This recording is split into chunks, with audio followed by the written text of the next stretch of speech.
Welcome everyone to today's webinar, Preventing Placement Breakdown and Promoting Stability in Out-of-Home Care. I'm Nerida Yoss and I'm the Executive Manager of the Child and Family Evidence Program at the Australian Institute of Family Studies.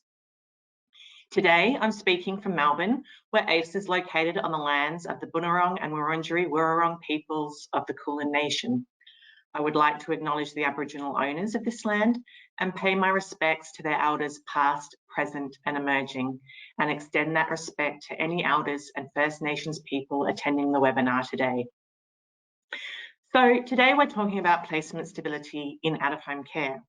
We know that placement stability creates better outcomes for children in care, and the number of moves a child experiences can be a useful measure of placement stability, but it doesn't tell us the whole picture. And sometimes a placement move can be in the best interest of the child. Drawing on research, clinical practice and lived experience, we're going to explore today what stability means and discuss what helps achieve positive outcomes for children and young people in care. Okay, so our presenters joining us today will be providing insights based on their unique and shared experience in out-of-home care. I invite Wade Mahoney, Dr. Staci Blythe and Greg Antcliffe to now join the webinar. Wade Mahoney has worked with the child protection and out-of-home care sector for almost 20 years and is currently the operations manager of the permanency support program for an Aboriginal community-controlled organisation called Wandiali in the Newcastle area. Dr. Staci Blythe is a registered nurse and has completed a PhD on the health and wellbeing of children in out-of-home care and their families. Staci has also been an authorised foster carer for more than 16 years. And Greg Antcliffe is the National Principal Practitioner at Life Without Barriers. Greg is a registered psychologist with over 20 years experience working in the not-for-profit sector, including child protection and out-of-home care. Welcome, everyone. Thanks, Nerida. So, in mid-2019, there were nearly 45,000 children in out-of-home care in Australia. CFCA has recently conducted a scoping review, drawing on both local and international evidence to understand what contributes to a placement move in out-of-home care. So if the audience are interested in more detail about the findings from the review, you can download the paper from the CFCA website. But the findings indicated several key factors that are likely to increase the risk of a placement move and reduce the duration of the placement, including the age at which a child first enters out-of-home care, presence of externalising behaviour and the number of previous placements. The review also found that placement in kinship care reduces the risk of a placement move and increases placement stability, especially for older children. And there was actually mixed evidence on the impact of placement with siblings on placement stability. The review also highlighted the significant gap in Australian evidence on risk and protective factors for placement moves for Aboriginal and Torres Strait Islander children who are overrepresented in out-of-home care. The evidence also showed that planning for placement stability and supporting both the child and the carer can help to increase placement stability. So that's where I probably want to kick off our discussion with the panel. Given that the review highlighted factors associated with placement moves, but this is only one way to measure stability, I'd be interested to find out from you all, through your experience, what are the key factors that you observe contributing to placement stability or breakdown? Wade, we might start with you as a practitioner working in an Aboriginal community-controlled organisation. What are your insights? Thanks, Nerida. I was really quite interested to read the review and learned that we're absolutely experiencing all of the indicators of placement stability and or breakdown that were captured within the review. But from an Aboriginal perspective and the current Aboriginal org that I'm working with, Wandiali, I've noticed and have previously with Aboriginal orgs, an indicator of stability that is intrinsically linked to the Aboriginal org for which has case management of the children or young people, and supports the carer household in that our families, our carer families, feel a part of the broader family of that organisation. Aboriginal community-controlled organisations generally start as a family venture to improve circumstances within and for their community, and grow because of need, and that where that sense of family is able to endure within those organisations, inevitably carers and carer households come into that organisation and feel a part of that family. Carers often know each other or are known to each other, and children have existing relationships with a number of different carer households. And that's happening. I'm seeing that today at Wandiali. So we end up in a situation where children and young people, generally young people, do move in care because of challenging behaviours, carer circumstances, etc. But that child or young person remains connected to the organisation and or the staff of that organisation, which is representative, I guess, of an Aboriginal community of theirs, again, intrinsically linked to the organisation for whom supports the carers and the children and young people. And that's a sense of stability despite movement in care. Thanks, Wade. So that sense of connection. Greg, did you have some insights building on what Wade's just shared with us? I did. I wanted to acknowledge, the findings of the report. Like my experience has been when there's the presence of externalizing behaviours, unless you act early and act quick, it is the highway to placement breakdown. You can almost predict it. Where there's emotional and behavioural problems or expressed by a child or young person, we then expect our carers to have extra parental skills to be able to deal with that. And often we've got new carers that are coming in, that there's a mismatch, then they've got a lot to give. And then in the presence of these extraordinary behaviours, feel like they're not sure how to deal with it. And that can lead to very fast placement breakdowns. And it's no surprise that with age, it's more likely to have placement breakdown with increase in age, because those behaviours become bigger and more pronounced, and people feel disempowered or they don't know what to do in the presence of them. So that leads us, I suppose, to what do we then do about this? Carer support, carer support, carer support. How do we front end load carer support into the way that we do our matching, and have intense periods of supporting in those first periods of time, so we stabilise families and enable them to grow and to flourish into the future. Thanks, Greg. And so I guess a good segue to invite you into the conversation, Staci, from a lived experience perspective, and also drawing on your research in your PhD. Yeah, thanks, Nerida. I think it's really interesting, this question, because we've looked at factors associated with instability, and often that research looks at, here's a child who's had X number of placements and this placement broke down. What are the things that correlate? And I want to point out that often the research can be somewhat skewed, because children who have achieved placement stability can sometimes have multiple placements. So for example, one of the children currently in my care has been with me for 16 years. But if he was involved in this research, it would list that he'd had 5 placements, because he had multiple placements prior to coming into my care. And sometimes those placements are a matter of policy or administrative functioning, because we have a short-term placement for emergency care and then a short-term placement while a long-term placement person is being looked into, or they might be placed with a sibling to see whether or not they get along. But he's had stability because he's been with me now for 16 years. So I think it's important to understand that there are limitations to the research. And I think in terms of your question, is this the only way to measure stability? I don't think so. I think that we have families in society who aren't necessarily in the out-of-home care sector, where there's dysfunction and there's breakdown, but it doesn't mean that the children don't have stability. For example, when you look at a divorced family, you can have a child who feels very stable, very loved, very much like they belong, but they're living between two households. And I think sometimes we get so focused on placement breakdown and the number of placements that we can lose sight of the fact that children can feel loved and feel like they belong and still move. And I think that's something that we need to kind of keep in the back of our mind. It's not just about the number of placements.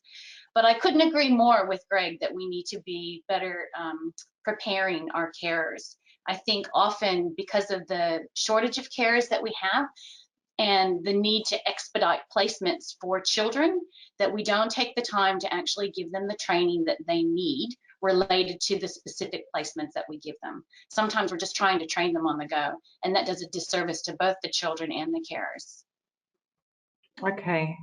Thanks, Staci. And we'll touch a little bit later on around the support, the challenges and support required for carers who are working in out-of-home care. But I just wanted to stick briefly with the key factors that contribute to placement moves. And you talked about the number of placement moves certainly not being the only way to measure stability. So from your research and also from your experience, what do you believe are, if they are, better ways to think about stability and understanding how we can determine whether there's placement stability or instability? I think one of the important things is making sure that everyone's on the same page. In New South Wales, where I currently live, there's the new permanency support programs have been put into place. And I think that we still have a lot of work to do in order to understand whether or not everyone views permanency the same way. So often foster carers hear the word permanency and they think permanent placement, whereas the permanency support program actually has the goal of permanency for the child, but that might be permanency through reunification with their family, which is always the first and best option when it's possible, or it might be placement into out-of-home care. And I think it's important to make sure that everyone's on the same page. My own research when working with foster carers found that foster carers perceive their role differently when the goal changes. So if the goal is for the child to stay in their care long term, they position themselves in a parental role and they commit for the long term. But if they think that they are a temporary caregiver of a child, the way that they approach their role is very different because they reserve that position for whoever will be taking that long-term role. So I think it's really important that we be clear with the carers about what the goal is. And the research also says that children and young people in particular, the way they perceive belonging differs to what policymakers and caseworkers and carers may even think. And that for them, the most important thing isn't necessarily the number of moves, but the depth of the relationships that they have with the people who are in their life. And we need to understand that and prioritize that when we're working with these families. Thanks, Staci.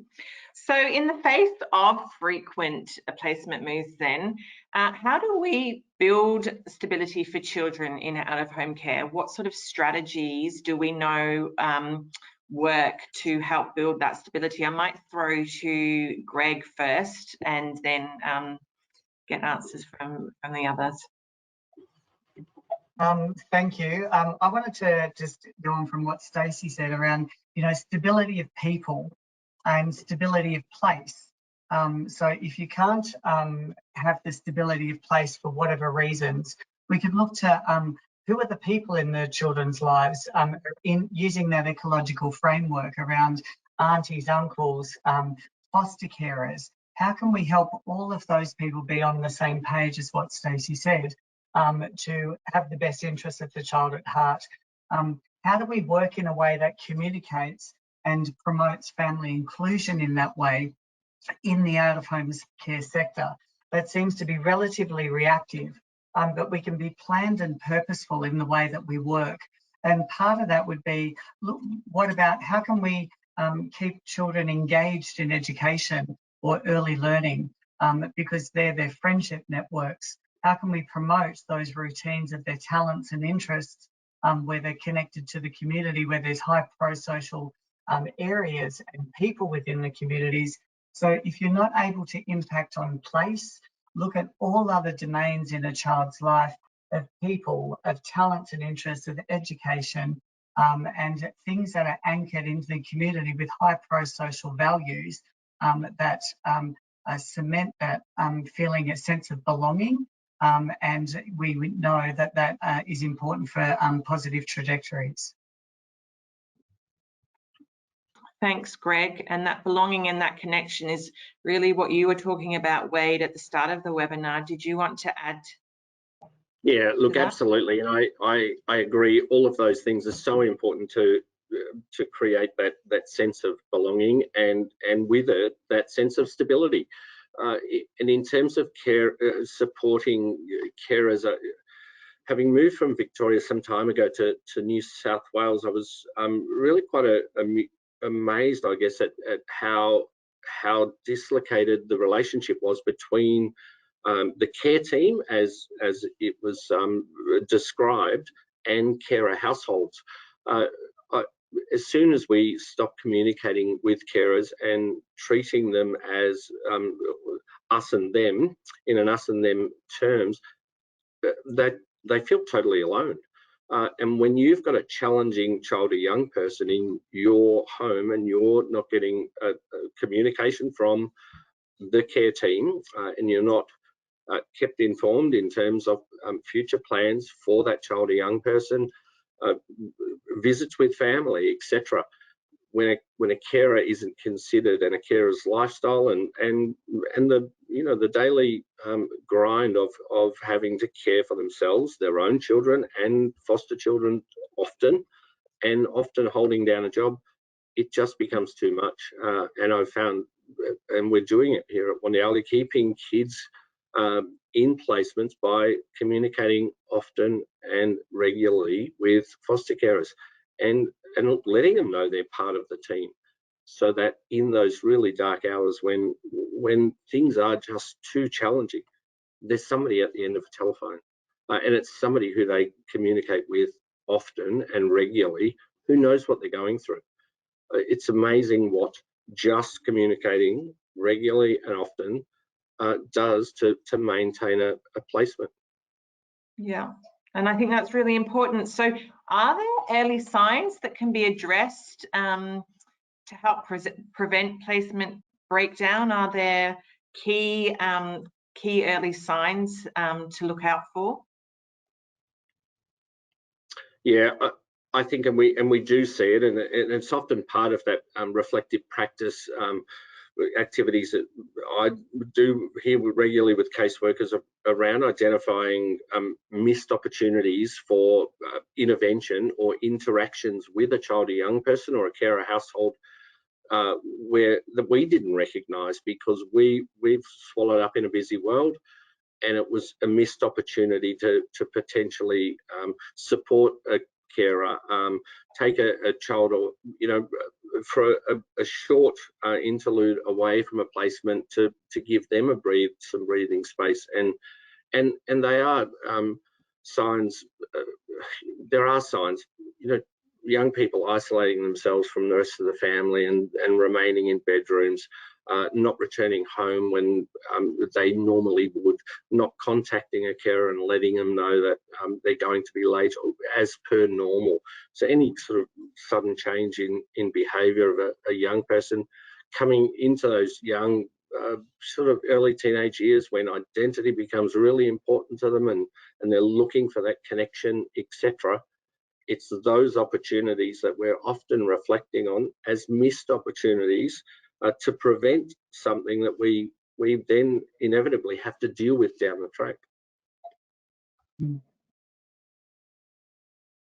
I'm just going to pass to Greg and Staci to see whether you want to build on that, because I think it's a really useful conversation to have. What are the early signs?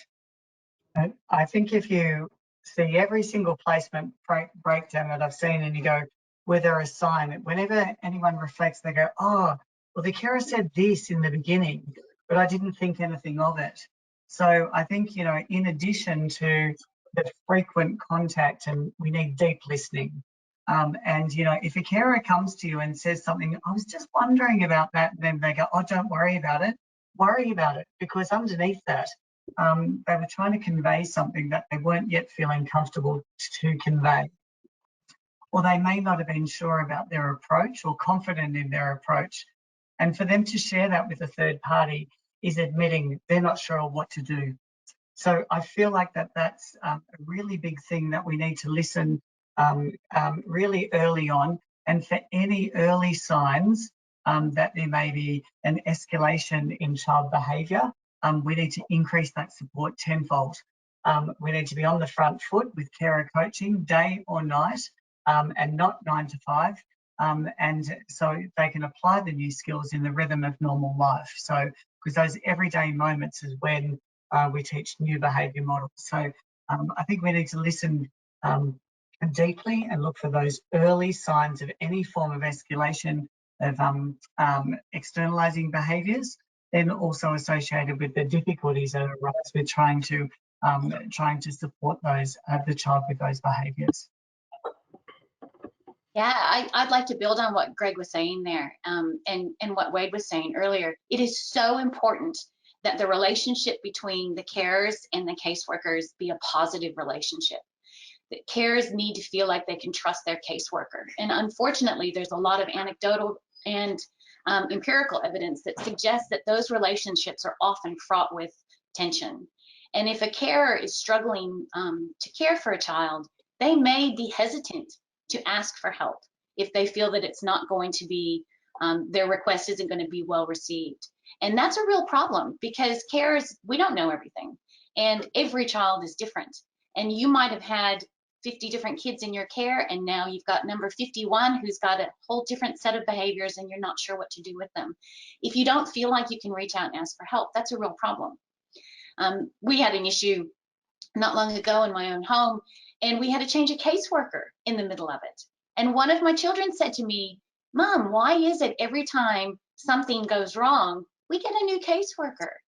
And that just points to the instability with the entire sector. And that's a real issue too, because stability in the placement is affected by whether or not you've got a caseworker who knows the family and can work well with the family. And that goes again back to having the same goals and understanding where everyone's headed. So I think it's really, really important that we recognize that. In terms of signs, sometimes the signs just aren't there. And sometimes it can take everyone by surprise, because you can't predict necessarily what's happening with internalizing behaviors for children if they're struggling with anxiety or depression or other mental health issues. And that's where the deep listening that Greg was talking about is so important.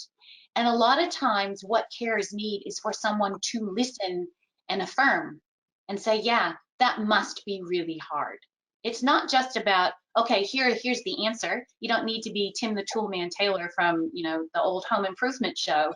We don't necessarily want you to give us the answers. We want you to work with us and listen to us and acknowledge that sometimes it's really hard. And when you do that, that goes a long way to helping breathe some more stability back into that placement. Thanks, Staci. So you know, in talking about externalizing behaviours, and you know, you gave the example of changing caseworkers.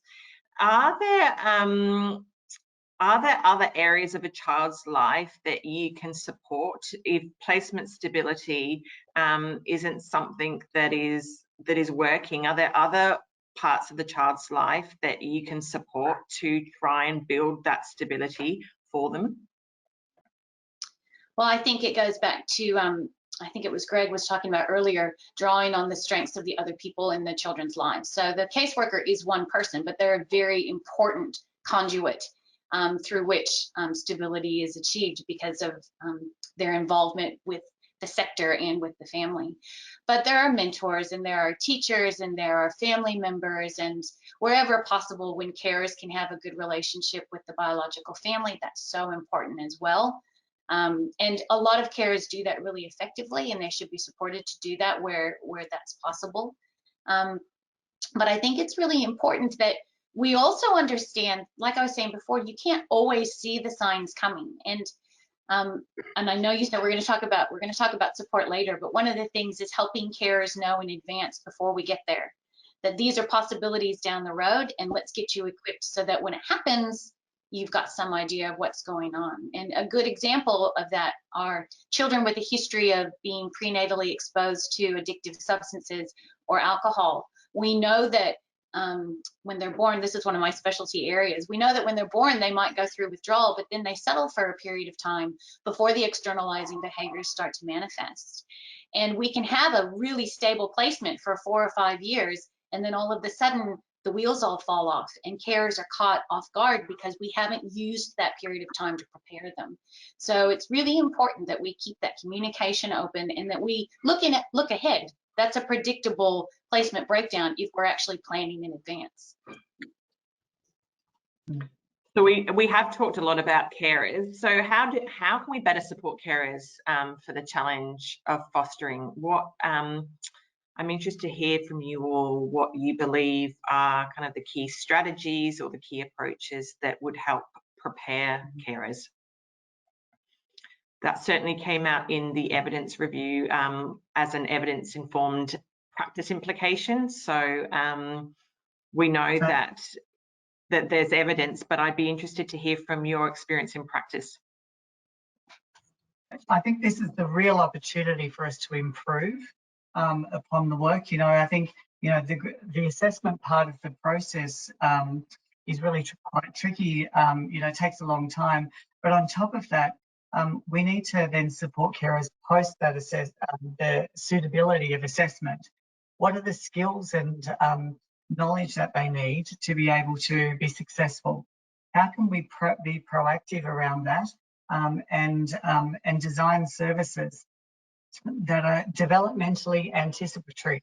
So we're anticipating the development of children, and that we're equipping carers with the skills that they're going to need at the right time.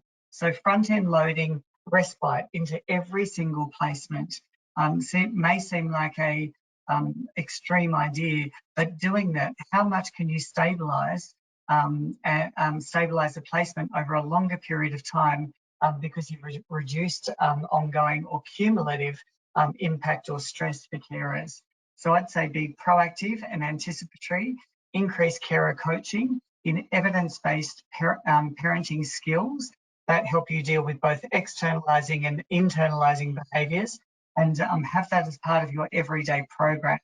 And then the regular support and contact and top-ups around that, because the more skills that they've got here, the more stable the placement's probably going to be in the long term, which then fits with that evidence. It's the quality of that caring relationship as well that really impacts on placement stability now and into the future. Thanks, Greg. Wade, did you want to? Yeah, jump in? absolutely. Greg, you're right.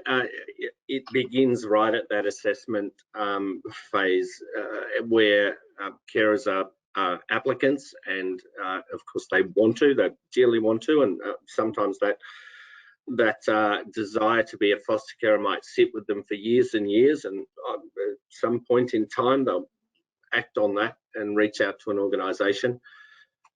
For Aboriginal carers, I guess the widely used assessment tool here in New South Wales is a competency-based assessment tool, and it is really quite comprehensive. It is really quite thorough. But I've seen a number of Aboriginal carer applicants who, as soon as you mention competency-based, they're out to prove that they're competent, and what you learn as an assessor isn't always necessarily what the reality is within that carer applicant's history, current circumstances, current household, and an incredible tool developed for and with oversight by Aboriginal practitioners, the Winningay Carer Assessment Tools actually allows carer applicants to tell their story and have an awareness, be given an understanding and an awareness of the skill set and some of the challenges that they might face. And it allows those carer applicants, kinship and often kinship carers, to self-assess in a way, to be able to say, these are the skills that I'm going to need to grow, because you're saying that they're really important in a foster care setting. So immediately setting up a relationship where carers are generally honest with assessors, rather than trying to prove their competence. They're learning about the skill set that they're going to at some point need to call on in challenging situations, and they often giving a really quite accurate self-assessment of, I would like some growth in that area, and there are opportune times to be able to. And those tools developed by Winningay actually really prompt you to develop a development plan, to grow a development plan with that carer applicant during that assessment period. It's another, great tool developed for and by Aboriginal people that works really well. Of course, it's not fail-proof. No assessment is. The proof is always in the pudding. When there are challenging circumstances and children within homes, that's when a care applicant's default position becomes apparent, brought on by stress. And it's then that regular communication, that sense of safety that Staci was talking about, that carers need to feel from the organisation that they're caring for, that it's okay to ring and say, I'm drowning here and I really need help. And without that, those tools that start right from the very phone call, the very first phone call where an applicant says, I'd like to be a carer, to that late night phone call where you're supporting a carer through a potential placement breakdown. All of the steps in between are so important. Miss one of them and you potentially, you're going to deal with placement breakdowns. Thanks, Wade. Staci, I'm going to get you to finish with a response to that question, because I think your insights will be really valuable as well, and then we'll kick off with some questions that are coming through from the audience. Sure, thanks for that. Look, I agree with what's been said here, and I think most of the professionals that I speak to within the sector always ask me the same question: how can we better support carers? What can we better do to support carers? Because we need our carers, they're so important. And I think that, first of all, needs to be communicated to the carers. I know many carers who don't feel valued, who don't feel like they're part of the team, carers who complain of bullying and who are afraid to voice when they need assistance. I think we need to remember that carers are volunteers. There are people who put their hand up and said, yes, I will make room in my home for a child who needs to feel safe. And when they do that, in all honesty, I don't think there's any amount of preparation that we can give them for them to fully understand what it means to take in a child from someone else's family and make them part of your own family. We can't mandate that they love the children. That's impossible. And yet that's exactly what we need them to do in order for these children to feel safe and like they belong. The truth is we grossly inadequately prepare carers because it's very difficult to prepare them for what's ahead. And each state and territory in Australia varies in what kind of training they offer. Some mandate particular number of hours, but we're not strategic enough with the training that we provide carers in order to give them the skills to equip. So for example, I do training with carers related to looking after children who have a history of substance exposure during pregnancy. So mom was using addictive substances or alcohol. And often these carers come to my training when the children are 5, 6, 7, 8, 9, 10 years old. And they find out that there were things they could have been doing when the children were 1, 2, 3, 4, and 5, but no one ever told them. that would have helped them manage their behaviors better. And they're distraught. They're absolutely beside themselves because they've missed a window of opportunity to build into these children. And I think we need to be more strategic about offering the right kind of training to the right people. Another really good example, a kinship care who's looking after his grandson came to my training one day. Grandson was not exposed to substances during pregnancy, was removed for a different reason, but he had to do his 20 hours of training. So he just picked something. It's a ridiculous waste of time for him, and he might have taken the spot of another trainer who needed to be there. So I think we need to be much more strategic. And going back to the concept of reflective practice, we don't do this with carers. Why do we only have our professionals do this? Why are we not facilitating reflective practice with our carers and allowing them to share their experiences with one another in a constructive way? Because who better to sit and listen and share strategies and ideas than someone else who has experienced something very similar? Might need to be facilitated so it stays positive, but I think that would be really important. And just one final note related to training and support for carers. We do a lot of training with carers in relation to trauma and understanding children's trauma, but we do very little to prepare carers for the experience of vicarious trauma. And if anyone is going to experience vicarious trauma, it is going to be the carer who the children are disclosing to, and the carer who is watching the children struggle with trauma symptomology. We must do much better at preparing carers for vicarious trauma. Thanks, Staci. A question's just come through from the audience, and it actually builds on what you were saying before about what motivates people to become carers and the values that drive their desire to be a carer. So the question is, what can help carers to stay connected to the values which motivated them to apply to be a carer? I think that's a pretty good question. Yeah, well, I'm happy to answer that one if that's okay with you too. I think, again, going back to the idea of reflective practice and reminding themselves, you know, actually taking the time to say, I went into this to do X, Y, or Z. The reason I became a carer, or the reason I love this child, or the reason that I've been here for the last 4, 5, 6 years with this child is because, and going back to those initial moments. It is, you know, children, we can't control children. You can't control someone else's behavior. You can only control your own. And when you're watching a child have trauma symptomology or externalizing behaviors that are challenging, it's, you know, you can have all of the empathy in the world and say, look, I totally understand that this child is, you know, yelling at me and telling me they hate me, and they don't really mean it because it's trauma, but it doesn't change the fact that it's still the experience that you're having. And it hurts. And it's horrible to think you've invested in someone and they're telling you they hate you, and you can go, you know, wherever, because we can be very creative with language when we're angry. But it's taking those moments to stop and actively reflect. And I think we need to help carers learn to do that better. We don't teach that.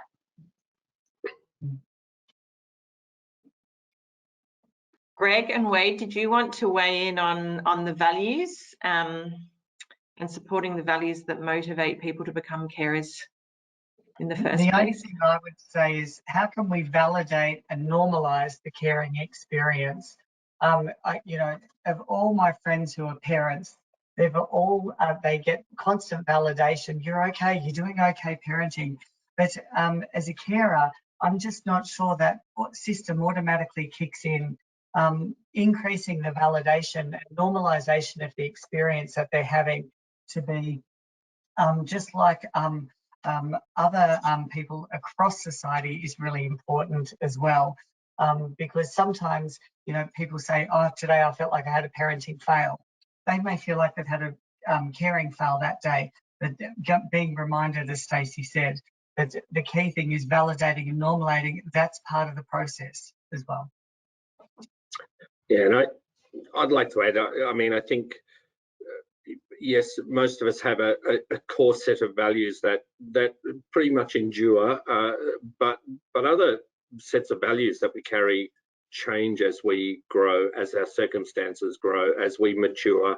And I guess, again, looking at the very first phone call and those early conversations around somebody's values, and throughout the assessment process, which is, when done properly, really quite thorough, really quite probing, and you, as a practitioner, you should walk away from that assessment feeling as though you've known those carers forever. And if you don't do that, then potentially you've not spent enough time, you've not asked the right questions, you've treated it as an assessment rather than a conversation. And through that process, whilst you may be told what was your motivation to become a carer, in a really good assessment, you should also be able to identify a number of other reasons that that person is keen to become a carer, and where those I guess those motivations are really quite shallow or you know, point in time, thought bubble type motivators, that needs to be challenged, and it needs to be spoken about, and carers need to be made aware of the challenges that they'll face, and will those motivators pull them through those challenging times, I guess. Okay, so I'm just looking as the questions are coming through, just building on what you said, Wade. There's a question here. When practitioners are building rapport with new carers, how do they spot the signs that carers are struggling when they might be masking it well? Are there any tips? Yeah, and that absolutely occurs. Nobody new in whatever role, voluntary, paid, relating to caring for others, or whatever the role, nobody wants to feel inadequate by the very person who's supporting you in that role. And I guess that relationship is established really early, and it's conversations from carers, and realistic conversations with carers, from caseworkers and from the agency. The message needs to come from the top of an agency and filter down through staff. It's okay to not know how to do something. You don't know what you don't know, and be willing to learn. And if you make mistakes, that's what you learn from. That's how you grow. Where a punitive, you know, response is given to a mistake taken, that's when you're going to have that exact scenario where carers are too afraid to speak to caseworkers or carer support staff about mistakes they've made, and those things snowball. You know, those mistakes and that feeling of I've done something wrong, I need to bury this. Those things snowball, and I can't help but feel carers are just that. They're caring people. They have a conscience. Those things are hard to live with. So it's about just an open, honest conversation that if you don't make mistakes, you don't learn and you don't grow. Thanks, Wade. Can I add to that, Nerida? Of course. It all comes back to the relationship. It absolutely 100% comes back to the relationship. And you know, I had a caseworker once who I've actually, she's no longer a caseworker for my children, but I've remained in contact with her after she moved on to bigger and brighter places, because we developed great rapport. And the reason we developed great rapport is because she could acknowledge my experience as a carer, and she respected that I knew these children better than she did, because she was a new caseworker and had only been, you know, with our family for a short amount of time. And that goes a long way to creating that rapport.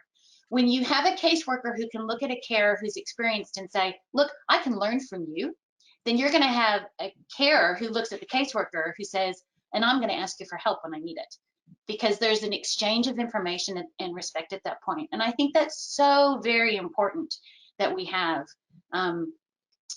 in order to support our carers, it's really, really important that that relationship be intact. And that's fundamental. That's, at the end of the day, that's the most important thing in terms of being able to identify when something's going to go wrong and being able to step in and fix it. I also think there's a practice that we can do here because, you know, let's face it, the carers have been through an assessment. So people are taking information, assessing it, weighing it up about what it means for risk and suitability and attributes and all those sorts of things. And then they've got the caseworker who's going, is this good for the child? And so there's constantly, so that needs to be acknowledged and upfront. And in establishing that relationship, how can you establish the relationship so you can say very hard things that doesn't personalize the relationship, but actually then protects the relationship but still gets the issues on the table? So I think if you contract with your carers about how we're going to work together, how do you receive feedback? If you don't agree with me, how would you let me know? In the future, when there's a problem in the road, because we're going to hit it where we don't agree at some stage, what's the plan that kicks in? So we've done preemptive problem solving for when we hit that stage, then the plan does the talking, the relationship is protected.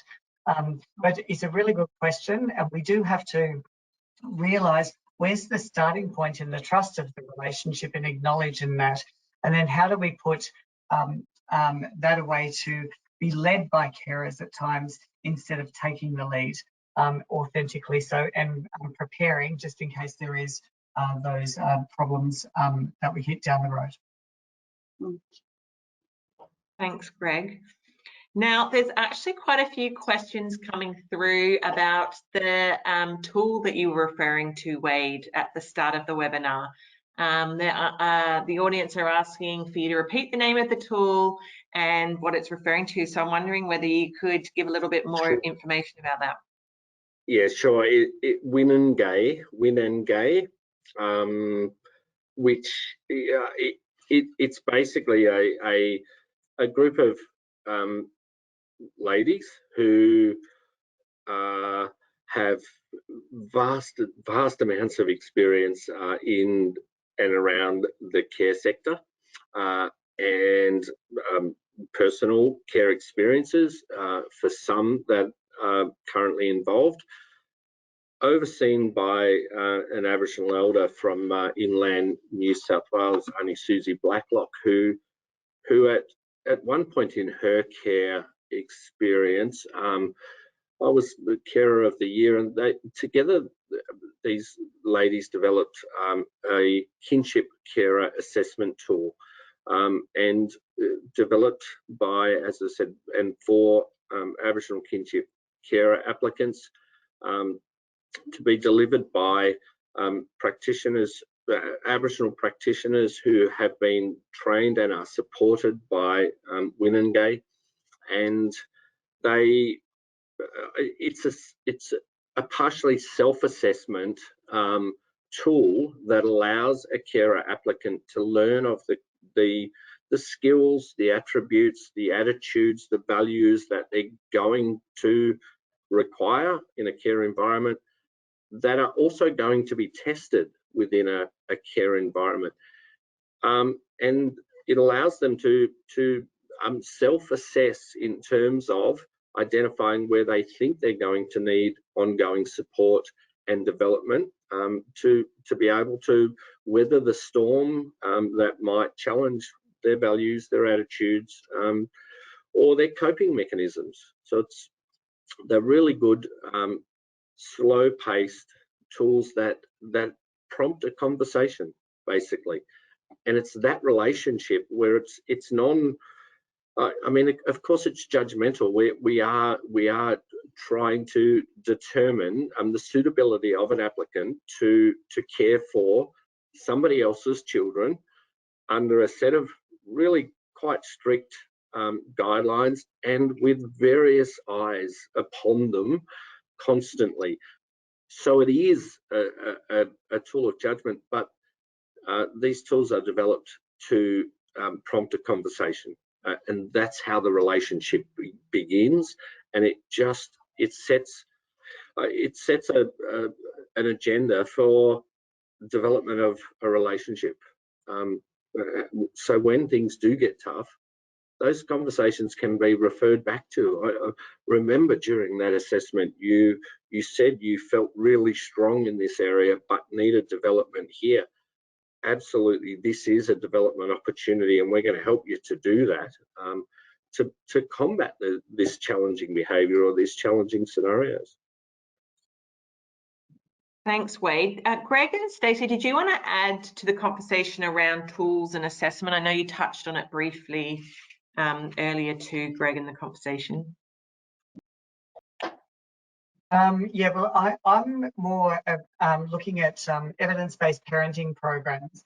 I mean, I think we've done a crackerjack good job of filling up knowledge base of carers coming into care, but not preparing them for the care experience. So if we turn to parenting programs and evidence-based parenting programs as tools, how can we select different parenting practices and coach people on how to use them with the children in their care, at the same time as providing support to the child? For instance, if we're looking at emotional outbursts and that, how can we actually support the child, the carer to parent that, and how can we support the child to develop appropriate behavioural models? So I think we should, in carer support, be looking at different tools across evidence-based parenting programs and matching those to needs of carers and providing bespoke solutions for households.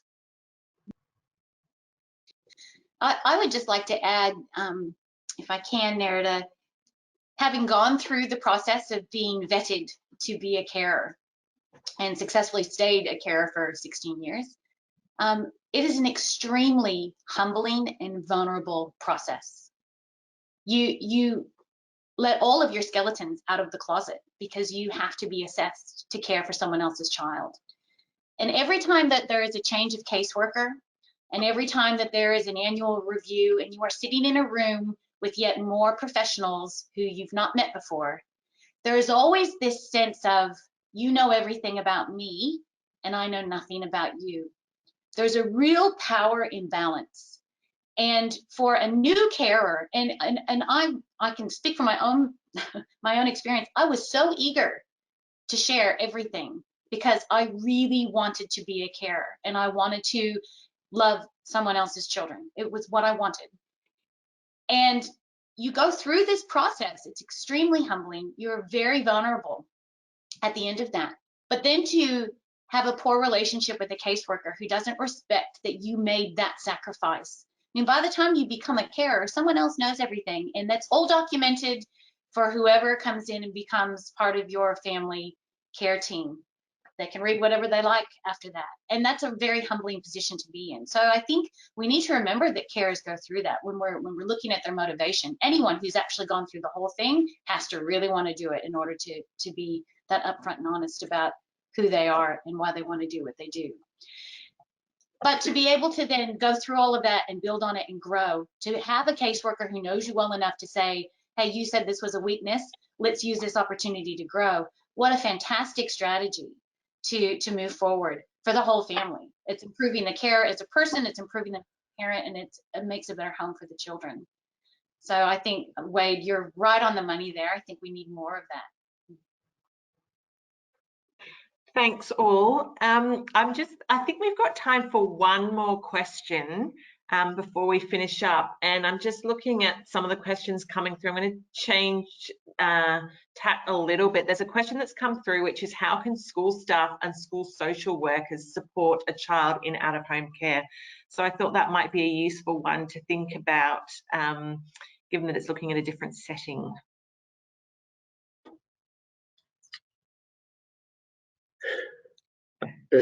Anyone want to jump? That's a challenging question. The Department of Education and I guess the rules of engagement that sit around the safety, welfare, and well-being of the whole school population is really quite uncompromising, and as it should be, generally, in terms of keeping everybody safe. We often, as out-of-home care providers, our caseworkers really struggle with matching the needs of one of our children and young people who have absolutely experienced bouts of quite significant trauma-based behaviour, and in a pressure environment where potentially they are behind the 8 ball in terms of their peers, the peers that they're sitting amongst. It creates a situation where things can become really quite explosive. And once that's occurred, of course, the safety, welfare and well-being of every other child or young person in the school it becomes really quite important. And lots of our children are excluded from schools as a result of that. And I guess, I mean, similar to what we've discussed earlier, is early identification of the potential for that happening, and that can be triggered by, I mean, our guys here send out a letter. It's half yearly, and then at the end or the beginning of the next school year, to let schools know that these children and young people are being case managed by Wandiali and are in a care environment. And please, at the very outset of any concerns that you have in relation to that child or young person, please reach out to us. And it is around that early detection and engagement with the ecology of that sits around that child or young person. I also think, how can we create an agenda of inclusion, not exclusion, when it comes to education? We know that the educational outcomes for children in out-of-home care lag those of their peers who aren't in out-of-home care. So I think this needs to be a priority area. And, the education system, how can we influence the education system for inclusion agendas of children that sometimes are hard to include, or we need to accommodate to do so? And where a child isn't ready or ready for learning, how can we leave the door open for second chances? When we're talking about stability, this is one of the levers for stability that I think we should be pulling and maintaining all the way through, because this is the thread that's often broken. They go, oh, we'll just wait till they're stable, till we connect them. Don't wait to that. This could be the lever that stabilizes it. So I think we've got the opportunity here to really sidle up to education and partner with them. And early learning. We know the influence of early learning on brain development. If a child's really young going into care, that has to be #1 priority. So I just think, what can we do in our roles to have an inclusion agenda rather than exclusion with education and continuity?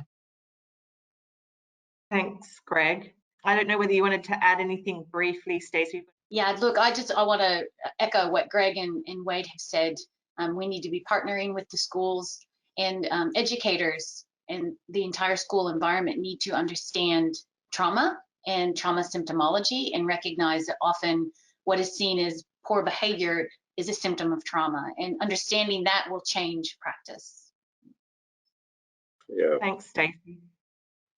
Okay, so we've got a question that's just come through from the audience, which is, when is a placement breakdown necessary, and how do we acknowledge carers and workers' disappointment? Do we want to start maybe with you, Greg, first, and then we'll work our way around the panel? I think sometimes, a placement breakdown, when it's necessary, it might not be the right placement for the child or young person, and it may not be the right skill match for the carer as well. Or we could have been asking for a skill set beyond that carer's limit. So in those circumstances, looking for a different placement that's going to better meet the needs of a child or young person is really warranted. So rather than throw more things at it, we tend to have this thing about, well, just chock it with more support, more support. At what point do you realise we're actually throwing something, supports at something that actually is a mismatch between for the needs of the child, and we're not doing any favours in propping it up?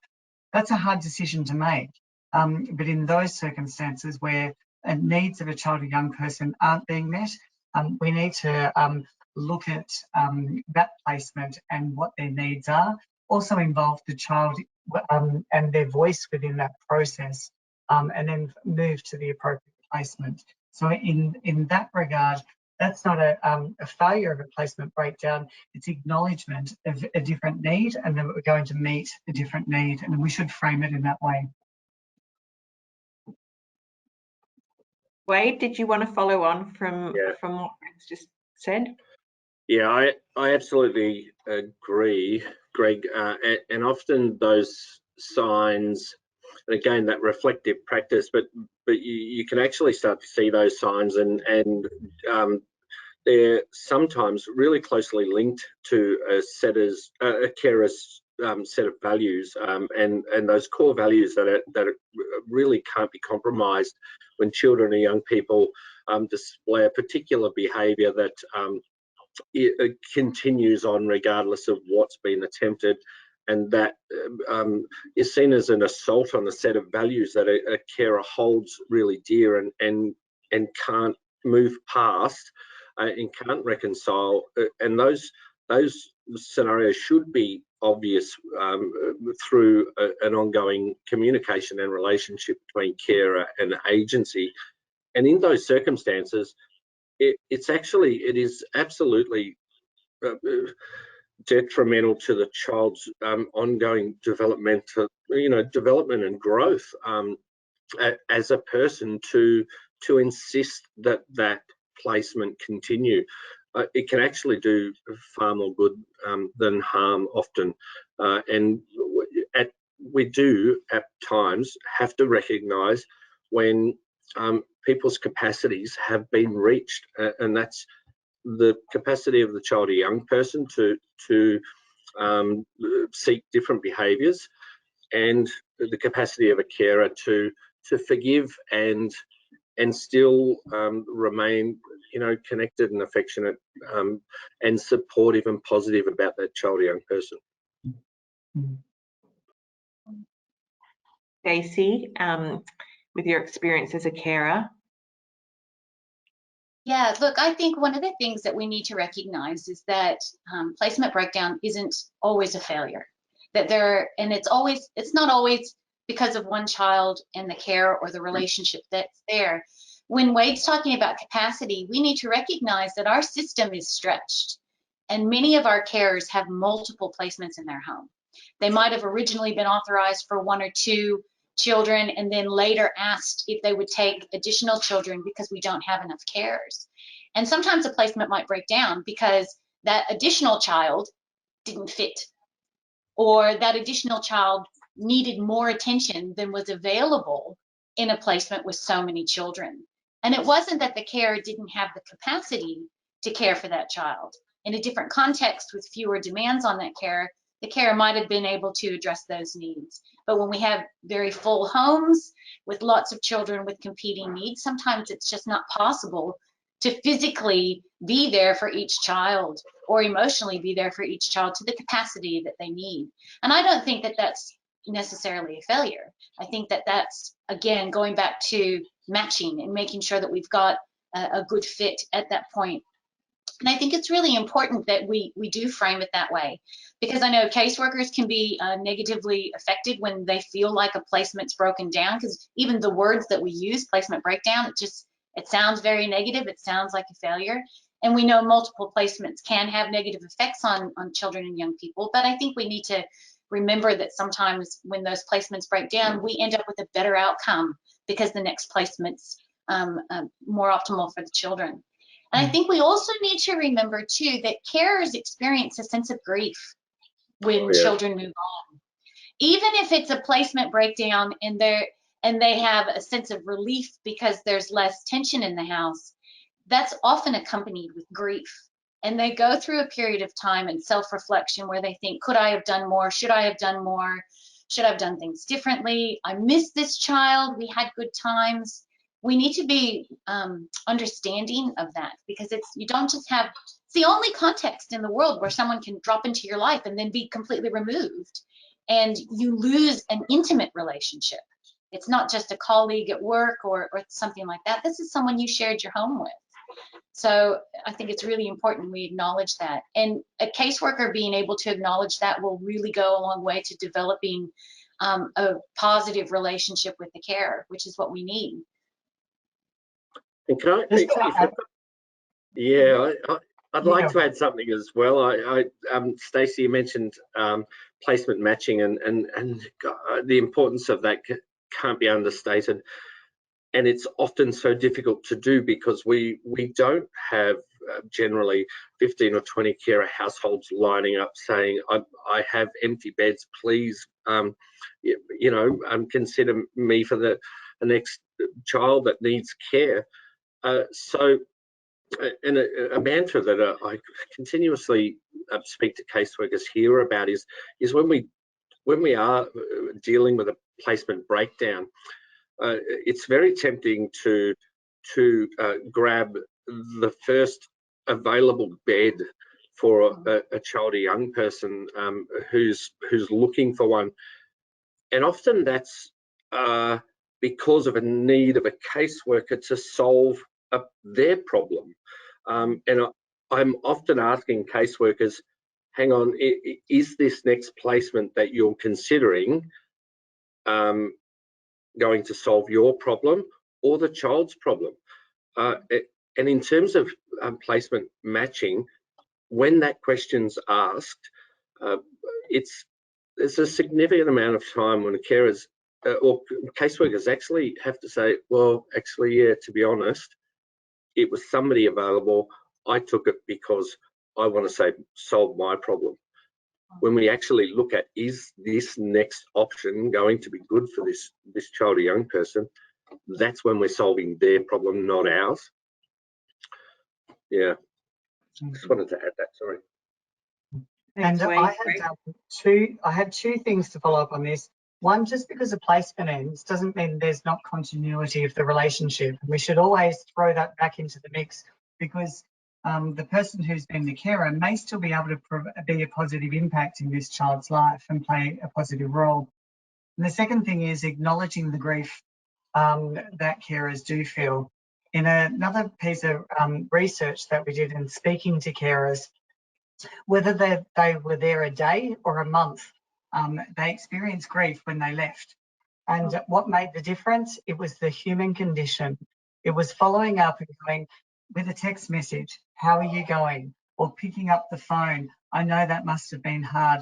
And that's all it took in terms of someone acknowledging that, yes, they're probably experiencing grief, and to check in. So how can we build that into the way that we work? Because it's just the human condition. Thanks, Greg.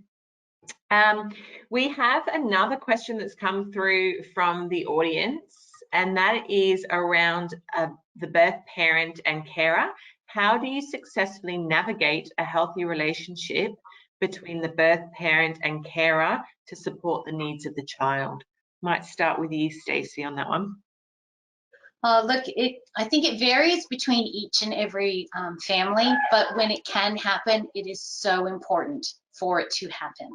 And it can be such a beneficial thing for the children. When the children can see that their carers and their birth family all get along, that they can communicate and that they can share in the joy of the child, that just creates a scenario for children that's full of love.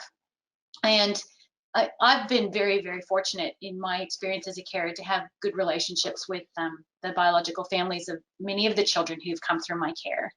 And it's wonderful to be able to send birthday pictures or to facilitate phone calls or to have people over for, Christmas or whatever. And the children see, when the children see the families getting along, then the children don't feel divided. There's no divided loyalties. It's not a, this is my real family and this is my foster family. It is, this is my whole family. And that's a much more securing position for children to be in. And it's really interesting because the children who are in my care now, I can remember transporting them to their first visit with their grandmother. And I asked if I could meet the grandmother.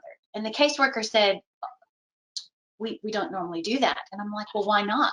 Oh, well, we have to protect privacy. I said, well, I'm happy for her to know who I am.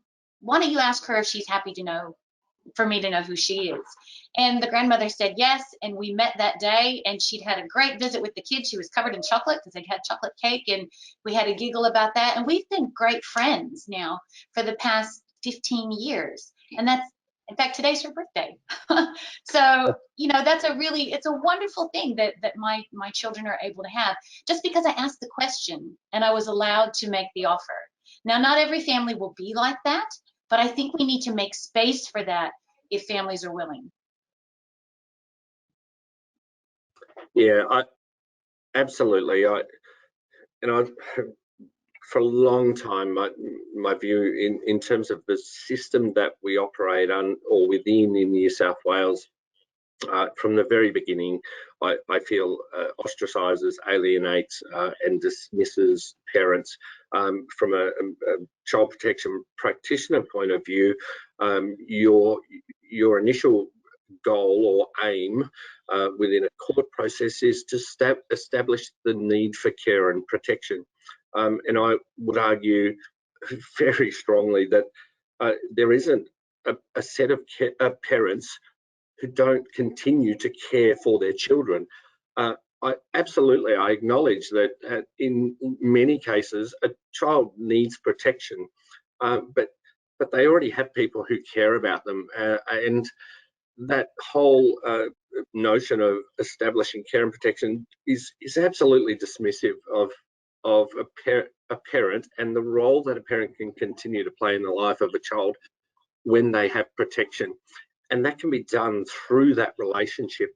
And I mean, even that ongoing court process, when we bring new staff into this sector, oh God, we induct them, they go through a massive induction, they learn all about the rules of engagement, legislation, practice standards. We don't teach any of that to parents, and yet we expect them to engage in this legal process from an informed point of view straight after we've taken their children from them. So they're in absolute crisis. They weren't in a great place initially, which is what led to children coming into care. And we then ask them to participate in a court process. They don't know the rules of engagement. Every attempt that they make to engage with a child or young person, to have a conversation with a caseworker, breaks the rules, and they're told so at every point. And it's just so disenfranchising that parents disappear. They just step back because they feel completely powerless. And in that case, children and young people get this sense of, I'm totally alone. I'm here in this system with none of my connections. And I would hazard a guess to say, not all of the life of that child prior to entry into care was bad. Sure, there were bad periods, but in between those bad periods, that child felt genuine love and affection from their parents. And those moments are now gone, and those parents are now gone. They feel totally alone. The importance of relationship between parents and carers, I can just make such a difference to the life of a child when I'm not alone anymore. My parents are here. They can continue to care, and I'm being protected. And that relationship, it just builds on the investment of a carer in the life of that child, as feeling part of that family. It encourages parents, and I've seen it happen, it encourages parents to, oh my God, I've got this support from this wonderful carer who's protecting my children, but I'm still allowed to care for them. My children can see that. It's a motivator for parents to build on any strengths that they have to actually get children back. And then when that's the case, parents, carers are supportive of that. Carers facilitate that restoration. what a bonus for a child or young person who has two families working together to get them back to the birth family, but maintaining a relationship with the care family, and the system just steps away. It's so important, and so many missed opportunities. And following on from what Wade said, I 100% agree. The fact is most children end up going back home at some stage. You know, so why don't we include birth families in the process, not exclude them in the court process, and change the way that we're working to include them from day one, if they can't live at home, they can still have a positive relationship in some regard, and we have to work on that. Sure, I've never heard anyone say, sorry, I've got too many people who love my children. So why don't we invite more people in? Our job is to help connect those families, because they don't necessarily know how to connect because of the systems that get in the way of that. So we have to pre-plan and set those relationships up from a success from day one to ensure they do connect. Can I just add one thing, Nerida, to that? Oh. I think that the question that you asked me specifically, and I don't think I answered it, was how can we help carers to connect with these families? And I think carers have a huge role in helping parents to maintain their relationship with their children, particularly the younger children, because time, you know, the longer a child is away from their parents, they lose connection. They can lose connection. So if you have a 2-year-old or a 3-year-old or a 4-year-old who hasn't seen mom or dad for 3 or 6 months because of whatever, maybe they were incarcerated or in rehab or whatever it is, things change. A lot changes in a 2-year-old's life in 6 months' time, and the carer knows that child intimately. So when you take that child and you say, okay, now you're going to go visit your parents, and you put them back in a room with someone they haven't seen in a long time, that can be very scary. But because the carer knows that child, the carer can prepare that child, the carer can provide activities that the child likes, the carer can even write down things, this is what your child's been doing at school, or this is what your child likes. Ask them about these things when you see them, because this is how you're going to be able to get to know what's going on. And, you know, if they can do that in person, even better. But helping to facilitate that relationship, because the carer knows the child now, but the parents always known the child, and it's just missed this window. It's really important that they be encouraged to do those sorts of things. Thank you. Thanks for that insight. A question has come through. What support can we provide in preparation of the challenges of caring for adolescents, particularly given their trauma experiences? Greg, did you want to start us off with that? Well, I was smiling there, because what parent is ever ready for adolescence when it hits? And, you know, it's a big change in behaviour. But then parenting and caring for a child who's had a trauma experience, it could even be more unpredictable.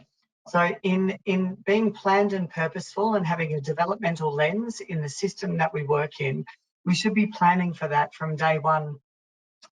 We should be planning to get children back home from day one. But if we know that they're going to be in care, we need to be preparing the people that are going to be looking after these children. And that may be the carers and biological parents at the same time. So how can we, this is a transition period where we don't want to leave anything to chance, and we want to equip adolescents with the right way to express emotions, the right way to have relationships, the right way to regulate their emotions, and to have good choices. These are all things that we can start preparing for the 2 years before this hits, by providing experiences and opportunities to learn new behaviour models to behave in that way. We need to be supporting carers to do that, alongside with all other adults, important people in children's and adolescents' lives. Wade, I might throw to you next. Yeah, sure. It's a really tricky prospect, caring for an adolescent who comes with trauma. Adolescence in general is already traumatic and challenging. and throw on top of that a care experience, an early childhood trauma experience, and God, it's a real recipe for massive challenges. My experience tells me, be there, be forgiving, and be there. Adolescents are looking for somebody that they can trust, and it's always about, I'm going to try to push you away as many times as I can until I've determined that you're not going to give up on me, and that's when I feel I'm going to trust you. And I love a naughty adolescent, as challenging as they are. I love hearing their voice in either their actions or through their voice, and it is about, I'm going to test the world, and I'm going to do it my way. And if I fall down and you're not there, then you're not my person. And it is just a matter of be there, take the hits, take the kicks, tell them that you love them, that you're going to be there to support them when they need it. If you're unhappy with behaviour, name the behaviour, not don't denigrate the kid. Name the behaviour and tell them you're not happy with that behaviour, but I still like you. And essentially that's what adolescents are looking for, somebody who's going to stick by them regardless of their actions and like them. Not rocket science, but it's hard to deliver. And It is Staci, hard yeah. work. Yeah, it's absolutely hard work. I mean, adolescence, there are two periods in an individual's lifetime where their brain is significantly rewiring and developing connections. The first time is in the first 5 years of life, the first 2,000 days, where we're learning all of our basic interactions, and we're creating networks in our brain based on our environments. The second time that this happens, to a large degree, is in adolescence, which creates this really interesting milieu for parents, because adolescence can be extremely challenging for any parent, but it's also an extremely promising time because the lessons learned during adolescence get built into the wiring of the adolescent brain. This is just basic neurobiology. When you have a child who's got developmental trauma, who's had early traumatic experiences, and their brain is undergoing rewiring, they do test. They push those boundaries. They're trying to rewire their brain in a way that best suits them. And what we want to do is use this opportunity to rewire their brain for the good, so that they know that they're loved, so that they know that they're safe, so that they know that they're secure. But it is really difficult to do because consistency can be very challenging when they're pushing back. But it's about making sure that we empower carers to understand that. If we tell them in advance, during this time, they are going to push you, but you have the opportunity to change their outcomes by being consistent. You know, it gives just that little bit more that's there. I think one of the things that we need to remember too is that for carers who've had multiple children through their home, it's difficult sometimes to remember what typical adolescent behavior looks like, because the children that have gone through your home aren't necessarily typical. And so sometimes it's hard to know, is this a trauma symptom, or is this just a teenager? You know, are they being disrespectful, or have they lost the ability to actually speak because their brains are rewiring? And I think at those times, it's really important for the carers to be able to reach out to supports and have people around them helping them keep perspective. Adolescence is never easy, and I have 4 of them in my house at the moment. So, and I'm still managing to smile, but it is hard work, and we should all acknowledge that. Definitely. Thank you very much all for your responses. I'd also like to say a big thank you to the audience, that we appreciate the comments and questions that have come through during this webinar, especially those of you who have shared your personal stories. Thanks. Bye. Thank you very much.